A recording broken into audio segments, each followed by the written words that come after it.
Imela sem 2 splava. Enega kot 18 let stara punca pred maturantskim izletom polet. Zanosila s fantom kljub kontracepciji. Nisva bila dovolj previdna. Menda je bila izven maternična nosečnost, ker pa z mano ni nihče o tem komuniciral, iskreno še zdaj ne vem.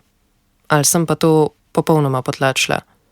Druga zgodba pa je izpred enega leta. Močno zaljubljena menda oba. Zanosila na željo obeh, menda, na kar se je po prvem pregledu umaknil in sem po dolgem premisleku in hudi žalosti ob tem uporabila racijo. Prejela službo, v kateri sem zdaj izjemno uspešna, ki me je ojačala in zaradi katere sem zagotovo boljša oseba. Predvsem bolj zdrava. Če bi obdržala otroka, ne bi bila, kjer sem.